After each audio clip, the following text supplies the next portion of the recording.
যদি তোর ডাক শুনে কেউ না আসে, তবে একলা চলো রে, একলা चलो। स्वच्छता भगवान का दूसरा रूप है। आइए गांधी जी के दिखाए रास्ते पर चलें और एक स्वच्छ और सुंदर भारत की रचना करें। स्वच्छ भारत, एक कदम स्वच्छता की ओर। सूचना एवं प्रसारण मंत्रालय, भारत सरकार।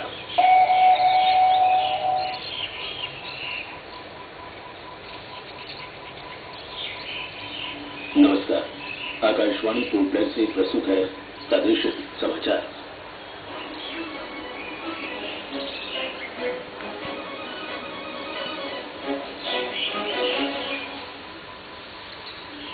प्रधानमंत्री नरेंद्र मोदी ने देशवासियों को आश्वासन दिया है कि विदेशी बैंकों में जमा काला धन वापस लाने के लिए हर संभव प्रयास किए जाएंगे। प्रधानमंत्री रोजगार सृजन कार्यक्रम के प्रति जागरूकता पैदा करने के लिए विस्तृत कार्य योजना तैयार की गई है। असाधारण कार्य करने वाली महिलाओं को अंतर्राष्ट्रीय महिला दिवस पर सम्मानित किया जाएगा।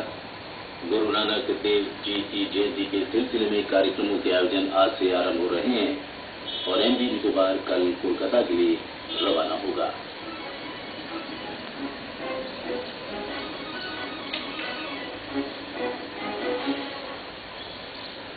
समाचारों के संग में ज्योति लकड़ा के साथ मैं राकेश चंद्रलाल।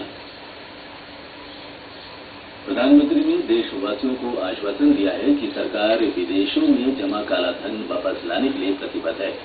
आकाशवाणी से मन की बात कार्यक्रम में कल देशवासियों को संबोधित करते हुए श्री नरेंद्र मोदी ने कहा कि ये धन गरीबों का है और विदेशों में बैंकों में ऐसा जितना भी धन जमा है सरकार उसे देश में वापस लाने में कोई कसर नहीं छोड़ेगी।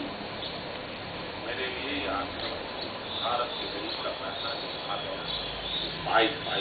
मेरा कमिटमेंट। रास्ते क्या हो, पद्धति क्या हो, उसके विषय में मत भिन्नता हो सकती और लोकतंत्र में स्वाभाविक है, लेकिन मेरे देशवासी, मुझे जितनी समझ है और मेरे पास जितनी जानकारी, उसके आधार पर मैं आपको विश्वास दिलाता हूं कि हम सही रास्ते पर हैं। आज तो किसी को पता नहीं है, न मुझे पता है, न सरकार को पता है, न आपको पता है, न पहले वाली सरकार को भी पता था कि कितना धन बाहर है।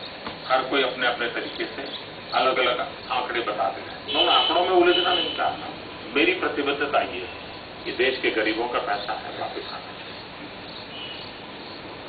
प्रधानमंत्री ने स्वच्छता अभियान की प्रशंसा करते हुए कहा कि अब इसके अच्छे परिणाम सामने आने लगे हैं। उन्होंने कहा कि इस विषय के दो पहलू हैं। पहला, जो पुरानी गंदगी है इसे हटाया जाए, जो सरकारी तंत्र के लिए एक चुनौती है और वे इस जिम्मेवारी से भाग नहीं सकते। दूसरा महत्वपूर्ण पहलू ये है कि अब लोग महसूस करते हैं कि वे गंदगी नहीं फैलाएंगे और बच्चे भी अब सफाई के प्रति अधिक जागरूक हो गए हैं। प्रधानमंत्री ने नशाखोरी की समस्या पर चिंता व्यक्त की। उन्होंने युवाओं में बढ़ती नशाखोरी की समस्या से निपटने के बारे में लोगों से सुझाव मांगे। श्री मोदी ने कहा कि वे अगले मन की बात कार्यक्रम में निश्चित रूप से इस मुद्दे पर चर्चा करेंगे। प्रधानमंत्री ने कहा कि जिनके पास ट्विटर, फेसबुक और ईमेल की सुविधा नहीं है वे अपने सुझाव पत्र द्वारा भेज सकते हैं। पता है मन की बात, आकाशवाणी, संसद मार्ग, नई दिल्ली। श्री मोदी ने कहा है कि वे इन सुझावों को गंभीरता से लेंगे। प्रधानमंत्री रोजगार सृजन कार्यक्रम के तहत मधुकर अंडमान जिला कार्यबल समिति की बैठक 7 नवंबर को आयोजित की जाएगी। इस सिलसिले में बेरोजगार युवाओं को स्वरोजगार शुरू करने के लिए वित्तीय सहायता मुहैया कराने और उनमें जागरूकता लाने के लिए विस्तृत कार्य योजना तैयार की गई है।